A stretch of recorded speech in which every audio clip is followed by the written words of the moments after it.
Je me trouve à Chicago où je vais enfin pénétrer dans ce qui pourrait être la mecque des collections de jouets.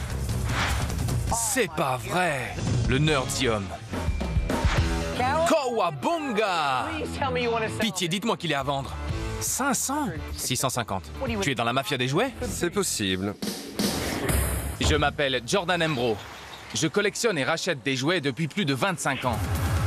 J'ai trouvé ce que je voulais! Je ratisse les États-Unis. Vous savez combien ça vaut, ça?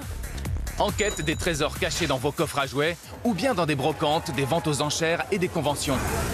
J'ai touché un jouet à 17 000 $. On m'appelle Toy Hunter, le chasseur de jouets. Je suis à Chicago, la ville des vents. Non seulement c'est ici qu'habite Marvin Glass, l'un des fabricants de jouets qui a eu le plus de succès au monde, mais Chicago abrite également le Nerdium. C'est supposé être l'Eldorado des collections de jouets. Et je vais être le tout premier acheteur à y mettre les pieds. Je pourrais récolter mon plus gros butin de toute l'année. C'est pour ça que je m'accorde un énorme budget de 4 000 $. Et pour ce voyage, je garde sans aucun doute le meilleur pour la fin. Pour commencer, je vais effectuer quelques visites organisées par mon pote Marc. Je suis trop content de te revoir, mec. Marc est aussi vendeur, c'est un vieil ami, et on s'entraide parfois quand on se trouve dans le même coin. C'est là à droite. Tu m'emmènes où en premier? Chez mon pote Rick. On se connaît depuis longtemps, c'est un ancien joueur de football universitaire. Je crois que tu vas aimer sa collection. Il a des jouets Migo, et comme t'es en visite, je vais te laisser acheter en premier. Mais ne l'énerve pas ou il va t'étrangler. Oh là là! Fais-lui un bon prix! Je vais me faire frapper. Ouais, il va te massacrer. Salut Marc, je m'appelle Rick, j'étais joueur de foot passionné et maintenant je suis collectionneur de jouets passionné. Entre! Et il me tire! Spécialité de Chicago. Boum! Jolie collection. Regardez-moi tous ces trophées. Une carrière de footballeur est courte, alors le samedi matin, au lieu de me préparer pour un match de foot, je fais les brocantes. T'as acheté tous les trucs sympas? Tu m'as laissé quelque chose? Je sais pas, regarde. Oh, tais-toi. C'est un rêve de geek devenu réalité. Je vais prendre des jouets aux sportifs. C'est comme si je prenais ma revanche des dizaines d'années plus tard. Des Lincoln Logs. Et on est dans l'état de Lincoln, l'Illinois. Mais tu vois, je le savais. C'est incroyable. T'es un vrai fan de Batman. J'adore Batman. J'ai grandi avec Batman et Robin dans les années 60. Ils faisaient partie de mon enfance. C'est super. T'as des vieilles figurines Migo. J'adore les Migo. T'as tous les classiques de la gamme Batman. Migo est l'une de mes spécialités, c'est devenu l'un des plus grands fabricants de jouets dans les années 70. Pour tout vous dire, sans en rajouter, Marc est un moulin à paroles. Ils ont commencé avec Action Jackson, puis ils ont obtenu la licence pour fabriquer des super-héros. Je vois. Après ça, Il s'arrête jamais, c'est impressionnant. papa, il nous faut Batman et Robin, Spider-Man. Alors il partait en quête des licences. Il fait ça tout le temps, c'est très énervant. Là, t'as le Joker. Il lui manque quelque chose? Voilà ses chaussures. C'est sûr? Oui, le pingouin lui a piqué. Regarde, c'est Robin. Quelqu'un a peint son masque en vert. Quelle énigme pour toi, Batman! Ce n'est même pas l'homme mystère, c'est ton pote Robin déguisé. Eh bien, ils m'ont bien eu à la brocante. Sans nous, il ne l'aurait jamais su. C'est vrai. Oui, absolument. Alors, tu veux les vendre? Oui? Tu me proposes combien? S'ils avaient toutes leurs pièces, entre 125 et 130 $. Ah, la vache, ça fait mal. Marc se fout de moi? Il est du côté de Rick. S'il fait foirer cette vente, je vais devoir lui coudre les lèvres. J'ai payé 125 $ il y a 20 ans. Je peux pas te donner plus de 50 $. Et 90. 60 et tu gardes le faux homme mystère. 60, d'accord. J'étais stupéfait. Je pensais avoir tous les Migo. J'ai pris une bonne leçon. C'est pas vrai. C'était l'un de mes jouets préférés. La mienne est mieux. Années 70 contre années 80, je parie sur les années 70. Oh la vache, elle déchire. C'est une Batmobile télécommandée fabriquée par Richman Toys, basée sur le film de Tim Burton. Ils l'ont complètement relookée.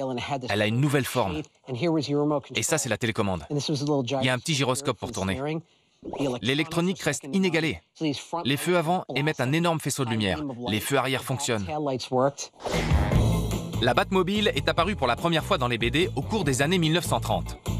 C'était un coupé rouge vif. Depuis, elle a connu tellement de transformations que durant le tournage de Batman Begins, un conducteur paniqué l'a percuté, croyant que c'était un vaisseau spatial venu nous envahir.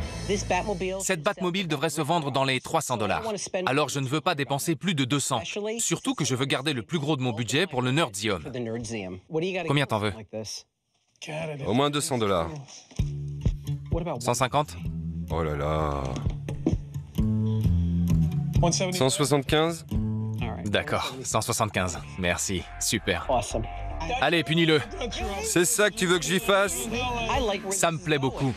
Rick, coince-le comme ça le reste de l'après-midi et on sera tranquille. Y a quoi là-haut? Va le découvrir toi-même. Recule mec, je suis un pro. D'accord, vas-y doucement. D'accord. Y a plein de cartons, Te cogne pas la tête. des kits de maquettes. Oh, oh, oh, oh, oh, je crois que j'ai touché le jackpot. C'est une sonde spatiale Batman de 1966. Elle fonctionne sur le principe de propulsion par réaction. On la met dans l'eau et en pompant, l'air engendre énormément de pression. Et c'est ça qui fait décoller la sonde. C'est le même principe que le pistolet à eau Super Soaker. Si vous cherchez une de ces sondes, regardez sur le toit de votre voisin. Si t'en veux pas, je la prends direct. Non, non, non, je suis ton invité. Marc sait que c'est une super trouvaille parce que le bon acheteur pourrait mettre jusqu'à 700 $. 350 $? Et si on disait plutôt 450? 450, marché conclu. Je t'en débarrasse. Super. Merci mec, génial. Emballe-la. Non, non, non, non, non. Emballe-la, allez. Marc et Rick ne se sont pas laissés faire. Mais j'ai quand même fini vainqueur. J'ai acheté plusieurs figurines Migo pour 75 $. Je devrais les revendre 120. J'ai foncé sur la Batmobile à 175 $ et je devrais en tirer dans les 300. Enfin, j'ai déniché une sonde spatiale Batman que j'ai acquise pour 450 $. Je sais que je pourrais la revendre au moins 700. Avec ces pièces et quelques autres que j'ai trouvées, je devrais faire un bénéfice d'environ 600 $ et il me reste plus de 3000 $ de budget. Toujours ça de plus à dépenser au Nerdseum.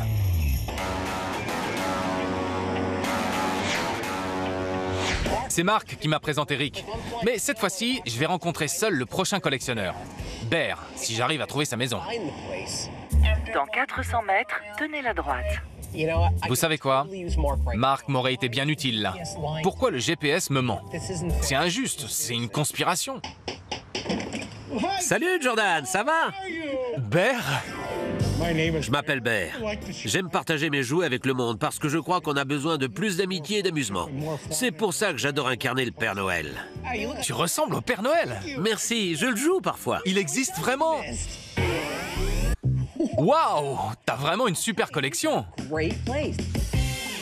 C'est ma caverne au trésor. Bear collectionne les jouets de SF très anciens.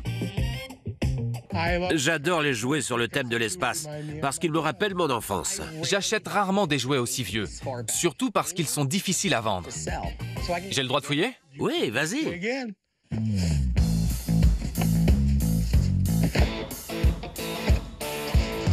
Allez, c'est parti. Waouh, c'est génial!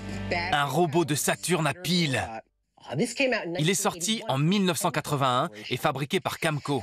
Waouh, regardez-moi ça. C'est hyper cool! Ce robot est équipé d'un système qui lui permet de marcher. Il avance un peu. Il a des yeux qui s'allument Regardez-moi ces yeux. et 4 missiles de tir.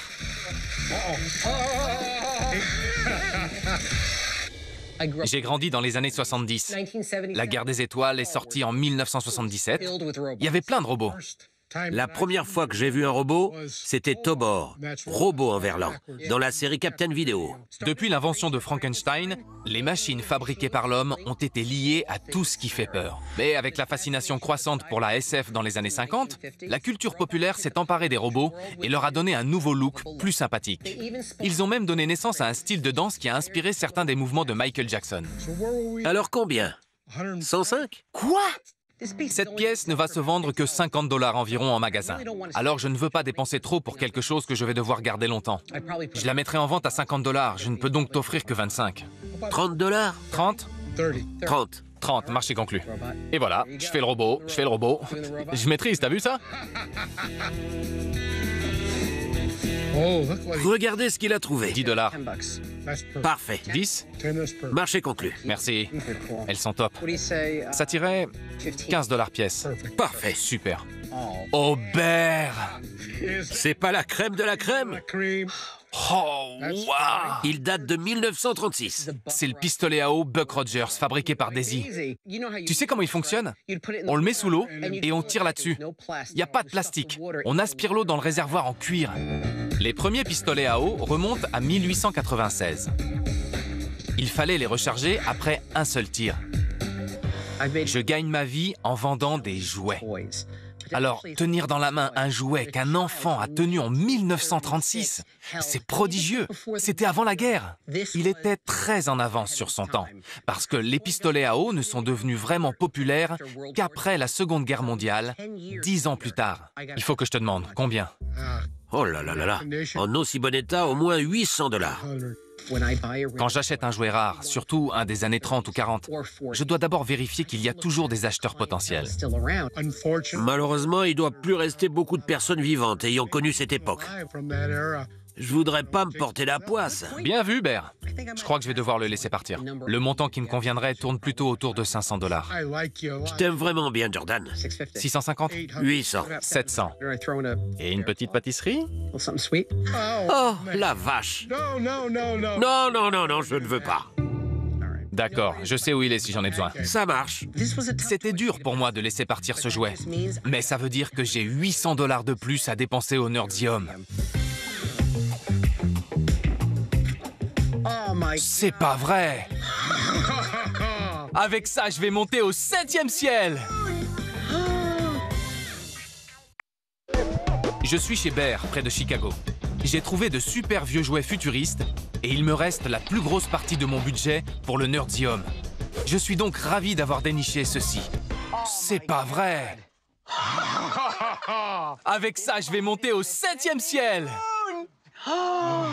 C'est le casque de Tom Corbett, policier de l'espace. Dans sa boîte d'origine. De 1952. 2. Comme au bon vieux temps où les enfants jouaient aux cow-boys et aux indiens et se retrouvaient transportés au Far West, on enfilait ce casque de policier de l'espace et le jardin derrière la maison devenait la surface de la Lune. Même les acteurs du film Cowboy et envahisseur de Jon Favreau ont porté ces casques pour se mettre dans la peau de leur personnage. Je rigole, mais ça reste un jouet génial. J'en reviens pas. C'est fait pour un enfant. Je me sens policier de l'espace. Tu dois vraiment avoir une petite tête. Parce que je l'ai enfilé facilement, mais j'ai eu du mal à le retirer. Sérieux? J'ai cru devoir appeler les secours pour leur dire que j'avais le casque coincé sur la tête. Ils m'auraient dit « Quoi? Qu'est-ce que tu racontes, vieux dingo ?» Ouais. Oui, comme ça, c'est bien. Oh la vache! J'ai eu peur que tu doives me beurrer la tête pour qu'elle ressorte. Bear, on ne voit plus ce genre de choses. Non. C'est une trouvaille exceptionnelle. Mais je ne veux pas mettre plus de 850 $ parce que je sais que ça va être dur de trouver le bon acheteur. Combien t'en veux? Eh bien, j'aimerais bien dans les 1000 $. Et toi? Tu veux mettre combien? 700 $. On approche du but. 800? On coupe la poire en deux? Oh là là! Je m'étonne moi-même, mais d'accord. Super! Je suis ravi. 800 $. Même si ces jouets ne sont pas ma spécialité, c'était un plaisir de rencontrer Bear. Je vais te prendre dans mes bras. Dans les bras? Ouais, je vais pas te faire de mal. J'ai acheté le robot de Saturne 30 $. Je devrais le revendre 50. Le casque de policier de l'espace n'était pas l'affaire du siècle que j'aurais voulu faire. J'ai dû dépenser 800 $ pour l'acquérir. Mais je devrais en tirer plus de 1000 $ si je trouve le bon acheteur. Avec ces pièces et quelques autres que j'ai trouvées, je devrais me faire au moins 400 $. Et il me reste toujours plus de 2000 $ de budget. C'est parfait parce que ma prochaine visite est celle que j'attends depuis longtemps. Le Nerdium. Il est allumé ce fichu GPS? Tournez à gauche. Maintenant, je dois tourner à gauche? C'est pas vrai. Doublez-moi, je suis paumé, putain. Je sais pas où je vais. Vous êtes arrivé à destination. Enfin! Salut. Salut, Jordan. Enchanté. Enchanté. Je suis venu voir la collection. Ouais, suis-moi. Le moment que j'attends depuis longtemps est enfin arrivé. Nerdium, me voilà.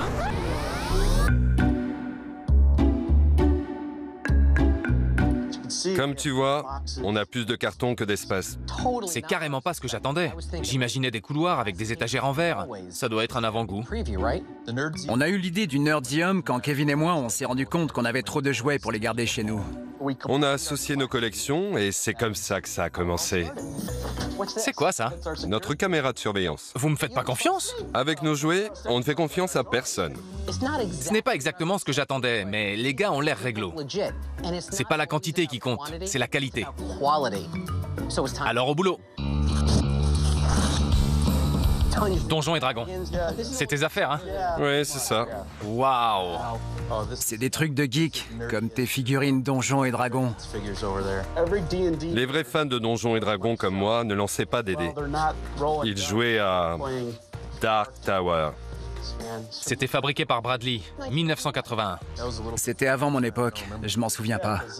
T'étais pas né en 1981? Si, Alors? Il était bébé. Ouais, il était trop jeune. j'étais encore qu'un fœtus. Ah bon? Imagine-le en train de jouer à Donjons et Dragons dans le ventre de sa mère. Wow, maman! Pas lui. Il était trop cool pour ce jeu.